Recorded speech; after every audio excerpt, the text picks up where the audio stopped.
Welcome and good afternoon. My name is Commish Orr, and welcome back to something I like to call Stories from the Maelstrom, a recap of the day's games for this past week of real time.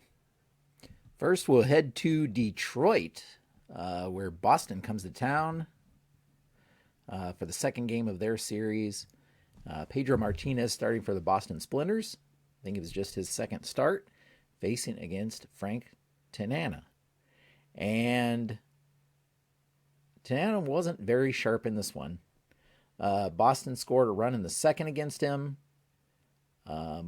scored 3 in the third, thanks in part to Mickey Mantle's first homer of the day, a 2-run shot. They scored another run in the fourth. Ted Williams drove in Ricky Henderson with an RBI double. And then they scored a couple runs in the fifth, thanks to a bases-clearing triple from Brooks Robinson. Finally, in the sixth, after Frank Thomas singled, Urban Shocker came in to pitch, and facing Mickey Mantle, he promptly allowed Mantle's second homer of the day, another 2-run shot. As rain began to fall, their prior game of the day had been the continuation of a game that had gotten delayed or postponed, I should say, from the prior day. Rain still fell a little bit in this one too, but not enough to alter the game in any way. In any event, on the flip side, Pedro Martinez had another strong start. He went 8 innings, struck out 7, allowed just 1 run on 6 hits. That run coming in the 8th inning, his last inning work in this one. But Boston would win this one 10-2 on 13 hits for the Splinters, and they improved to 12-9 as Detroit falls to 12-10. Boston and Detroit have been kind of swapping first place, swapping back and forth here after Boston had been dominating for the first part of the season. They kind of ran into a little bit of a slump, and Detroit's been able to catch up, and so these teams are still pretty close. Ted Williams still batting over 400. He's hitting 405. He went 1 for 5 in this one, and also walked once. Next, we'll head to Chicago as the Los Angeles Dynamos face the Chicago Docks. And the story of this one is Sandy Koufax's second straight shutout. This one, he was even more dominant. This is a 2-hitter. He did walk 4, but he struck out 8. Chicago Docks, allowing, as I said, just the 2 hits. And he faced off the Chicago Docks had Rick Rushell up there, who also pitched well. He allowed a couple runs in the first inning, one on a Chuck Klein triple and the other on a sac fly. He also allowed another run in the second, but that one was unearned thanks to an error on Jimmy Rollins. But after that, Rushell settled down a little bit and actually pitched through the 7th inning before turning things over to Roy Oswalt. Oswalt, though, struggled in his relief work, only lasting an inning and a third. He allowed a home run to Eddie Matthews, the first batter he faced. Later that same inning, with 2 outs, he allowed a 2-run shot to Frank Robinson. And then in the 9th, he allowed another 2-run homer to Eddie Matthews. So Matthews had 2 homers against Roy Oswalt in this one before he was pulled. He allowed 6 earned runs in that 1 1/3 inning of work. But as I said, the real story, Sandy Koufax, he has his second straight shutout. If we see here, Koufax's work the last few games, we can see he shut out Chicago in this one. His prior start, he had shut out Houston. And we have to go back to the game against St. Louis. And if we look at that game, we can see that Koufax allowed 5 runs in the 3rd inning against St. Louis. Right here, couple homers. but then had 4 scoreless innings after that. So Koufax now has 22 straight scoreless innings. So we'll be watching him to see how that streak continues. Next, we head to New York for the last game of a 2-game series between the Oakland Jacks and the New York Swats. And this one was probably the best pitchers duel of the season so far. Mike Messina facing off against Nolan Ryan. And actually, Messina outdueled Ryan in this one. Ryan went 9 innings, allowing just 7 hits. He did walk 6, but struck out 7. The only run coming off of a Minnie Minoso home run in the 3rd.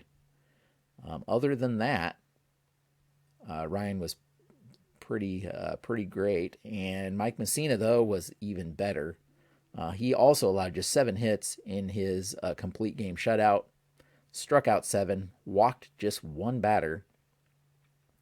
And again, both pitchers go in the distance in this one, which is rare, but as I said, probably the best pitching duel of the season. Just 1-0 in this game as Oakland tops New York. Oakland Jacks improved to 10-11 as New York falls to 9-13. Wade Boggs was 3 for 4 in this one. He's hitting .359 so far this season. Probably the top standout in the New York lineup here. Meanwhile, Oakland Jacks, Hank Greenberg was 2 for 4 in this one. He's hitting .329. The hitting leader on the team right now is Rod Carew. He's hitting .346. Robin Yount continues to be in a slump here. He was 0 for 4, dropping his average to .337. For a few games there, he had actually had the best batting average in the entire league, but he's struggled here lately.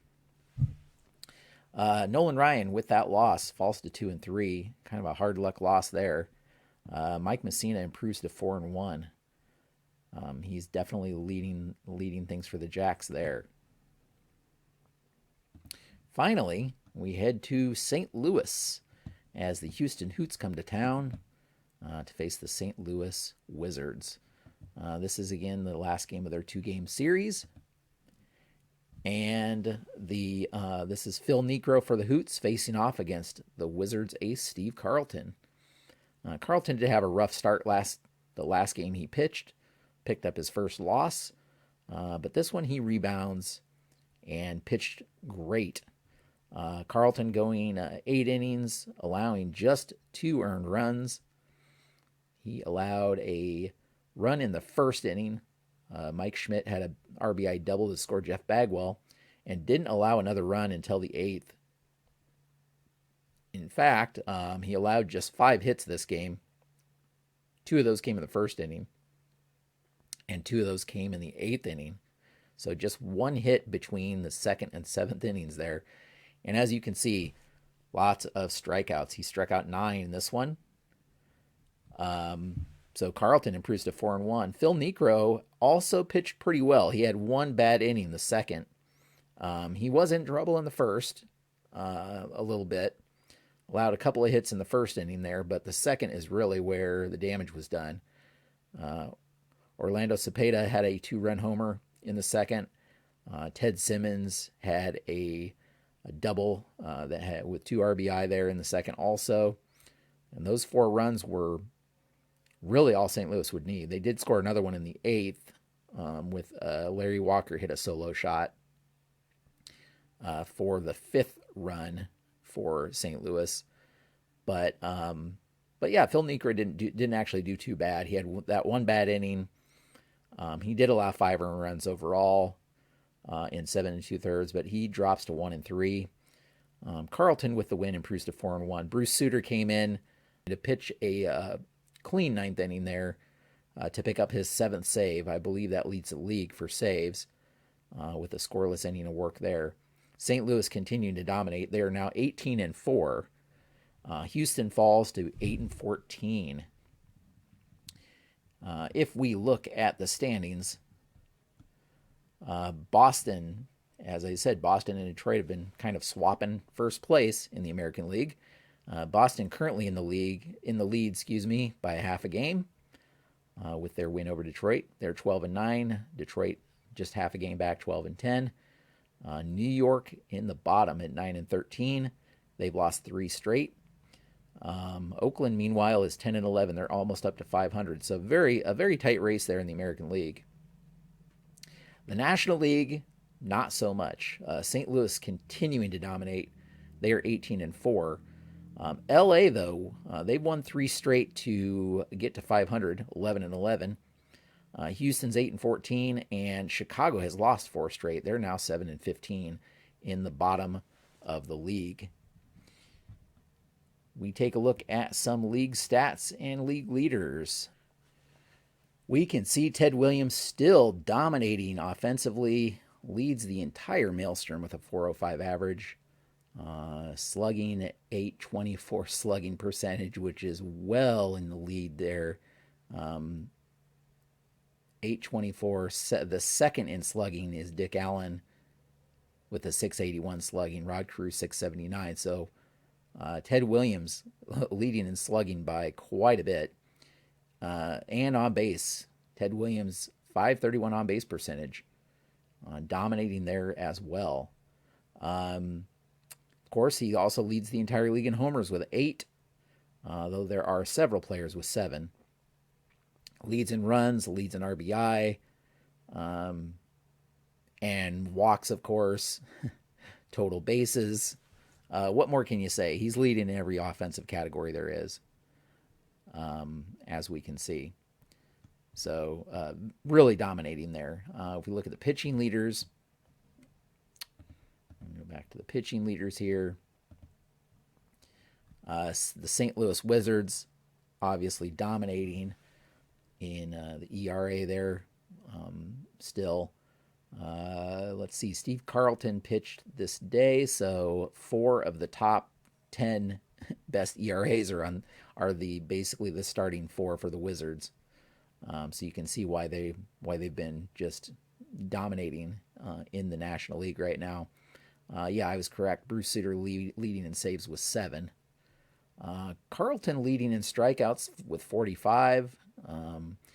So likewise, the Wizards, St. Louis Wizards, are leading in most of the pitching categories, as we can see here. Now, if we go to the schedule, we can see we've just completed the April 23rd games, and you'll notice it says All-Star ballots out.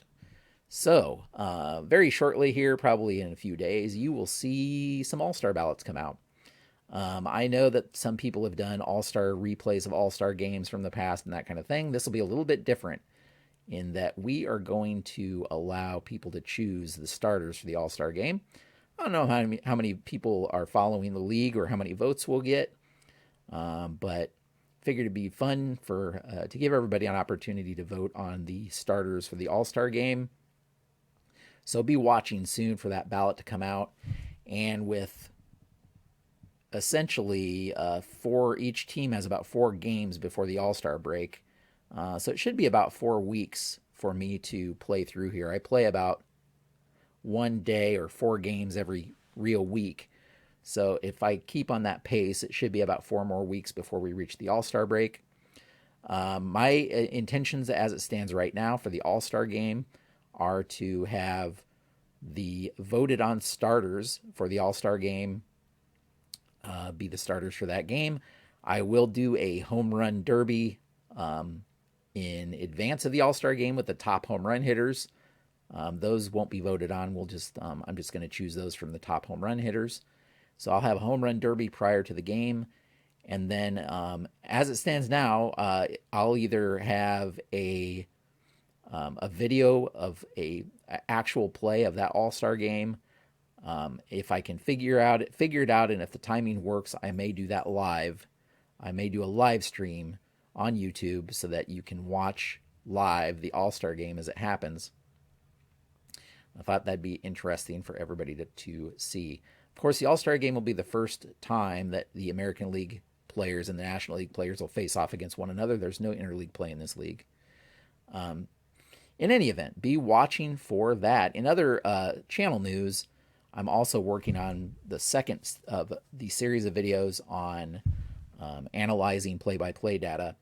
I did runner on first data in a video a few weeks back, and the next video will be runners on first and second. So that'll be the next video, kind of analyzing the ground out distribution with runners on first and second. Very curious to see how many times the lead runner is put out at third base as opposed to second, because I feel like intuitively it probably doesn't happen very often. So be watching for that.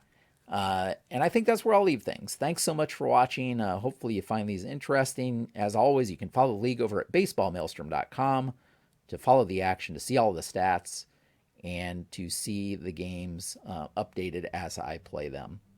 So thanks for watching. Until next time, have a great evening.